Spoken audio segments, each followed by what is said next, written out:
Bismillahirrahmanirrahim. Assalamu alaikum. Welcome to Sports Extra. I'm your host Ahmed Nawaz with the latest roundup of sports today. Let's take a look at what we're discussing. First of all, we talk about Pakistan cricket that is in a roll at the moment after the historic ODI series win against South Africa. They've been getting congratulations from all across Pakistan, especially the Honorable President of the Islamic Republic of Pakistan, Mr. Asif Ali Zardari, congratulated the team alongside the Honorable Prime Minister, Mr. Mohammad Shehbaz Sharif. Also, Chief Minister Punjab also congratulated the team, and there's a lot to talk about, but right after this short break, stay tuned.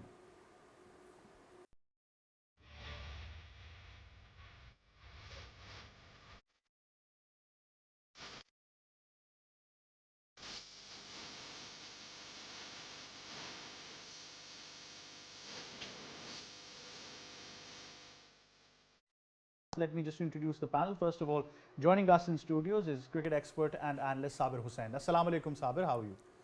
Walaikum assalam, Ahmed. I'm good, thank you. We've also been joined by sports expert Malik Usman Ahmed. Assalamu alaikum. How are you, sir? Walaikum assalam, I'm doing well. And we've also been joined by cricket expert and first class cricketer, also a veteran cricket now, another title to his name, Kashif Majid. Assalamu alaikum. How are you, sir? Well, Islam, I'm feeling quite young, quite under 19 days. So, yes, a veteran cricketer. Feeling like a debutant. Feeling, yeah, so just debuted a week ago. Absolutely, a week ago. But thank you very much to all the guests for joining us as well.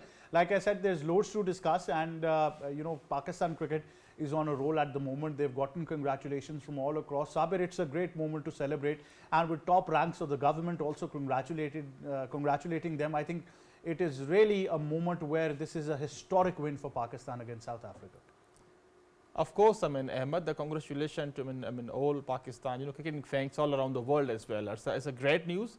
And finally, like you mentioned in the introduction, number of times, finally the ICC basically announced, the schedule. Everybody was desperately waiting. In fact, the other cricketing boards and cricketing fans around the world as well. Very good to know that all three venues, in Pakistan, there were rumors, on social media that Rawalpindi might not, get a couple of matches, maybe Lahore or Karachi and Dubai. But hats off to ICC again, the three venues in Pakistan. So obviously a proud moment for all of us, because this particular, mini World Cup kind of a thing, Champions Trophy will be hosted by Pakistan, and very good, arrangements they have been made by Pakistan for so many months, I would say. And I'm basically quite excited to see, mostly the good teams are coming, except India. As a cricketing fan, being a Pakistani, I would love to see, Indian basically team should have come here, but nevertheless, they are supposed to play their matches in outside Pakistan. So it does not affect our hosting rights, and also the cricketing fans will be watching some great matches all around in Pakistan as well. So obviously, very very good announcement by the ICC. Well, certainly, but of course that schedule has now finally been confirmed as Pakistan cricket is on a roll at the moment. Usman, how do you see this development? Obviously, government ranks are congratulating them. It's a great boost in confidence for the players as well, because for far too long they've been criticized, and I think now is the time for them to really gain back their confidence. I think they have been doing well in one-day cricket for some time now. They are the number 3 ranked team in international cricket, and they have smashed South Africa in their home ground, and I think that will boost their confidence. And looking at that positivity, that vibe that this Pakistan one-day team is generating, there is no reason why we should not be confident that this Pakistan team can lift the Champions Trophy, or rather defend their Champions Trophy that they won so beautifully in 2017, beating India in the final. Right, we'll just continue after a short break. Stay tuned.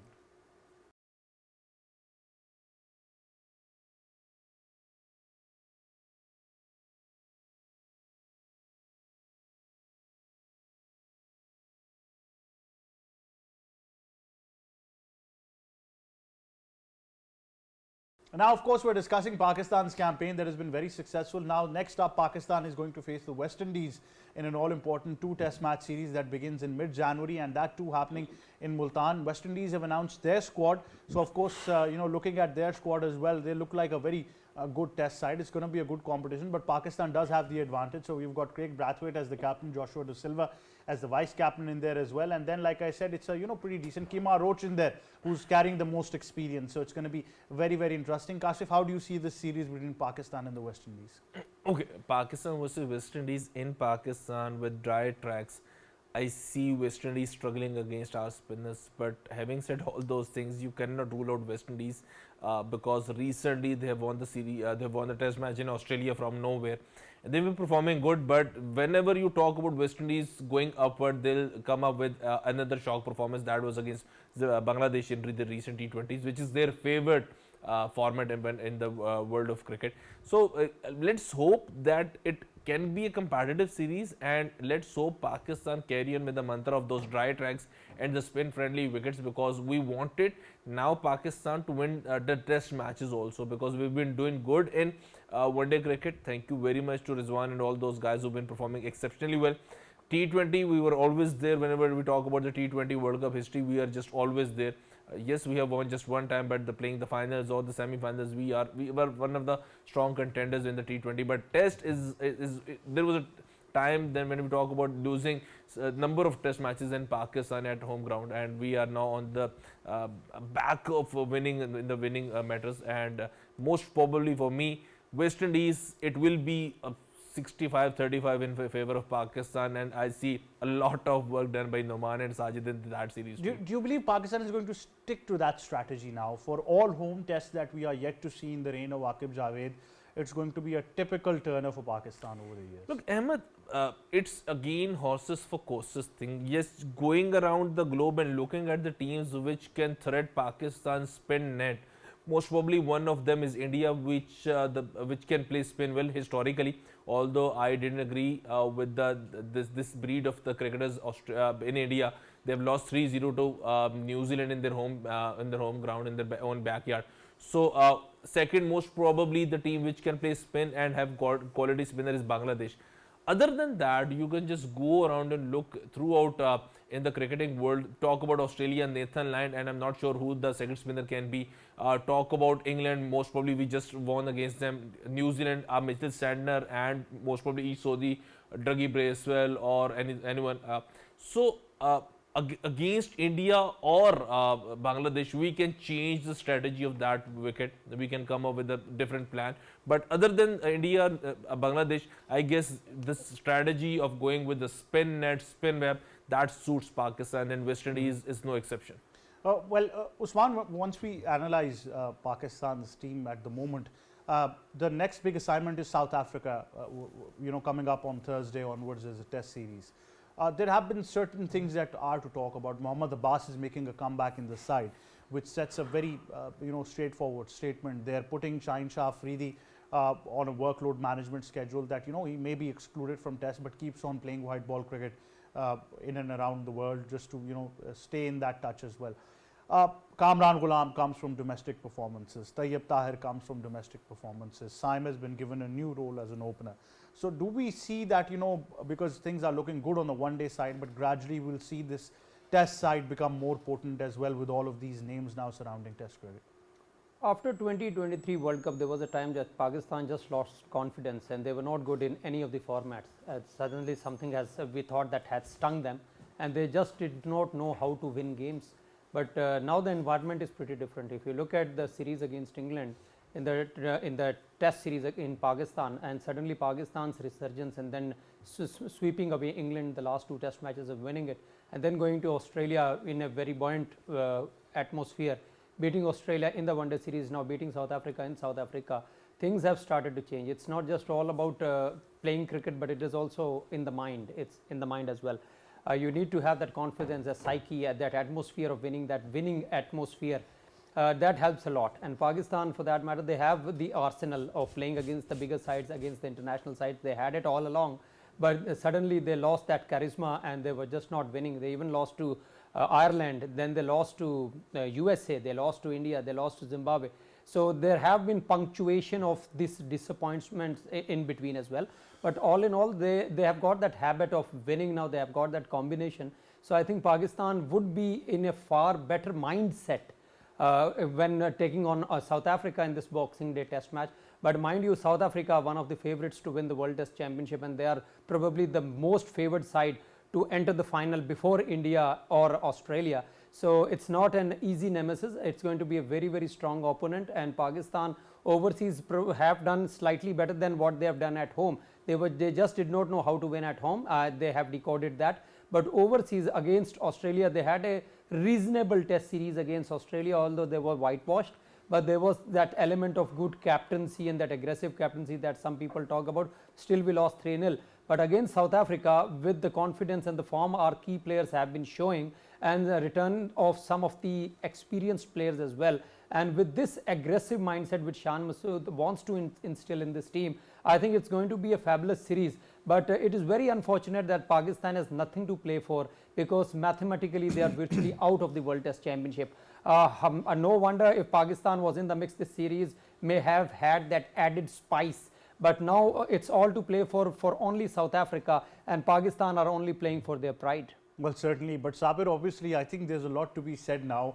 Mohammad Abbas making a comeback. Just, you know, during that break, we were discussing Pakistan's middle order as well. So you have so many options at the moment, and I think it's a blessing for Pakistan. But still, I think a lot of eyes are going to be on how Shan Masood performs as a batsman, not just as a captain. What's going to be the opening combination? Saim is having a dream run, but Abdullah is struggling at the moment. The position where Kamran Ghulam should be occupying the crease. How do you shield Babar and Rizwan, your most senior players in the team as well? Absolutely, you know, Ahmed. I mean, obviously, we basically, I personally prefer, you know, test matches. I mean, because in test matches, you basically, you know, get your form back, especially your techniques are being tested, your temperament, your patience as well. I mean, for the series against South Africa is very important, because last time basically we struggled a lot. Our fast bowling basically dominated, but history basically says our batsmen basically always struggled for last couple of decades. I mean, but this particular time, Babar Azam, Mohammad Rizwan, Shan Masood, they basically, they toured before, they know the conditions, they have been playing T20 and ODIs, so they are basically supposed to adjust in these kind of conditions. They are basically senior players, they have to perform, and this is the particular time to basically dominate, because you have you know, high confidence, because you have recently whitewashed them in ODIs. So mentally they are basically down, but I mean, not to forget, they are basically in their home conditions, they are tough opponent to beat. As the series against West Indies will be very crucial for Pakistan. Historically, if you talk about 18 series have been played between West Indies and Pakistan. Pakistan has a basically upper hand, because they have won 6 series and West Indies basically won 5. 11 series basically drawn. And last time basically Pakistan lost the series against West Indies way back in 2000. It's been 25 years basically. Pakistan have not basically lost the test series. So very important series, especially it will be played in Pakistan, so Multan. So who knows about the turning tracks, but looking at the squad at West Indies, basically they have selected, they basically include a couple of spinners, I mean, left arm spinners as well, and we basically are the champions of collapse against left arm spinners. We always said it. And leg spinners as well. But time. I mean, it will be important for Pakistan to, you know, obviously they basically are not going to have some supporting kind of wickets. We have seen the results against Bangladesh. So I mean, they have basically, Pakistani management will be looking at, you know, as far as the pitches are concerned, because both test matches in Multan.